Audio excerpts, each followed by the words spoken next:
I lit this candle for us so that we all feel just a little bit more comfortable.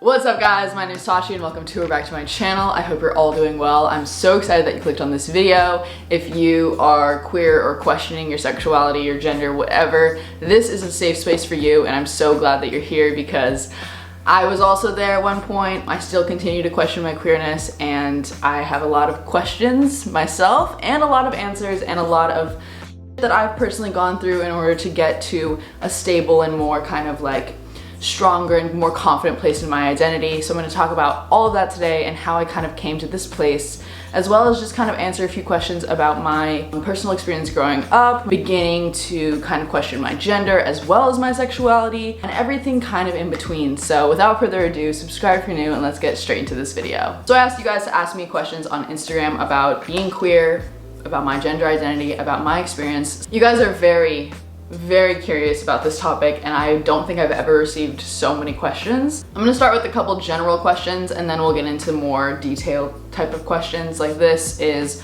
what does queer really mean? Is it just anything but straight? I would define queer to be more of like an umbrella term. It's like, yeah, I guess you could say it's anything but straight, because it's just kind of like, you can be gay and you can be queer, you can be gender queer, you can be bisexual and label yourself as queer, pan, whatever it might be. I would find queer to kind of be like an overarching label for someone who doesn't necessarily want to label themselves or doesn't feel comfortable with a specific label. I'd say queer is kind of like the label to use when you don't want to label yourself. What's your state of mind at the moment on your identity? I feel like this is a good question to start us off, because then you guys can kind of get to know where I'm at in my queer identity and who I am as a queer person. At this moment, I would identify as queer, bisexual, gender fluid, non-binary.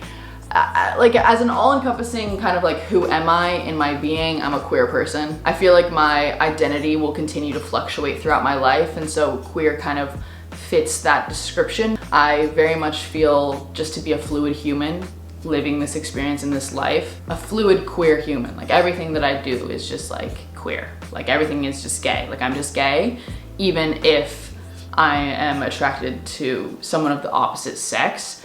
It's still in a queer way. I don't even know if that makes sense. It probably doesn't make sense to a lot of people, but it makes sense to me, and that's what matters. But I would still consider myself a woman, because for one, I was raised as a woman, and I identify with a lot of society's kind of standards for a woman. I identify very strongly with my femininity, but not necessarily in the way that society places femininity on women. But then again, I wouldn't say that I'm a man, because although I possess many qualities of a man, I don't want to be a man. Like that doesn't really entice me at all. But there's certain parts of me that are incredibly boyish or masculine, and I feel like I've definitely tapped into my divine masculine as well as my divine feminine. So I've kind of grappled with this a lot, this kind of push-pull of who I want to be and where I want to sit. And so that's why I've kind of landed on gender fluid, because I do not need to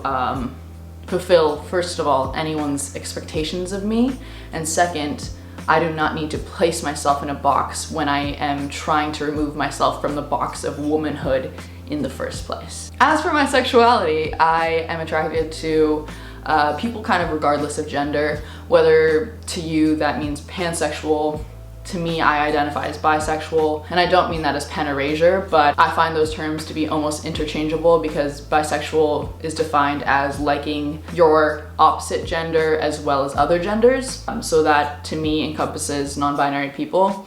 People get so caught up in the difference between pan and bi. Both identities are incredibly valid, but I would probably identify as bi just because it's more widely understood. But I would say that I have attraction to people regardless of gender, and I am attracted to people of all genders. Coming out tricks/ideas. This is a great one. As you guys may or may not know, I came out with a cake to my parents that said, "Surprise, I'm bi." That was a genius idea, because everybody likes cake, so it really kind of broke the ice. I was like, here. But what I have seen, especially on TikTok and on other social media platforms, have been people coming out using certain songs. So the bi anthem as we know it is Sweater Weather by The Neighborhood. That is just kind of been deemed the bisexual song. Like every single bisexual knows this, and if you don't, you do now. So many people have successfully come out by literally just posting a TikTok to sweater weather. I'll put in a couple examples so that you guys can see what I mean. It's literally just become this way that you can easily come out without it being a big deal, you know, just being able to be like, guys, I'm bi, like I don't need to over explain myself, like here I am. And honestly, it's a really, really safe way to come out because you don't need to over explain.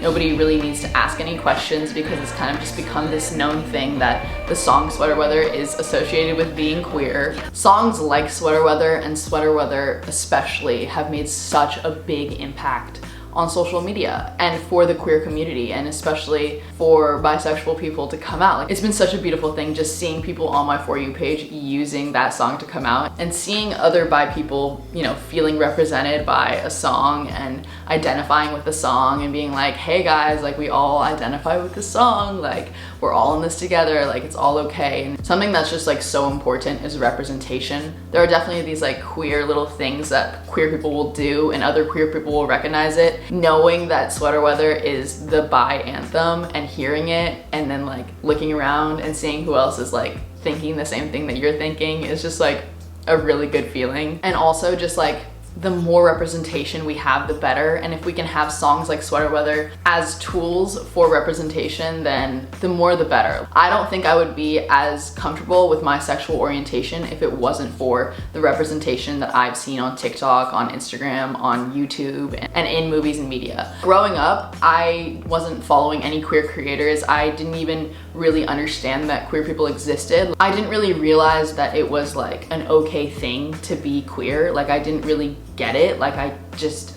never saw it in movies and music. And the only queer representation we really had growing up was like Glee. I literally can't really think of anything else where I saw other gay people and was like, oh my god, like it's okay that I feel this way about girls, like it's not weird. You know, it was always something that was weird or taboo, and I just never thought about it or talked about it or kind of began to explore it until within the recent years I saw queer people online. And like seeing queer people online literally changed my life and made me realize that I'm not alone, you know? And so like I hope that I can be that for some of you guys, and I actually know that I already have been that for some of you guys. It literally makes me want to cry because I get to be the person that I wish I had for other people. Anyways, a really easy way to come out as queer, especially on social media, is by using the song Sweater Weather from The Neighborhood. Also, it's just a bop. It's like such a good song. Pretty direct, but is it true that sex with women is better than sex with men? It is really like a personal preference. Like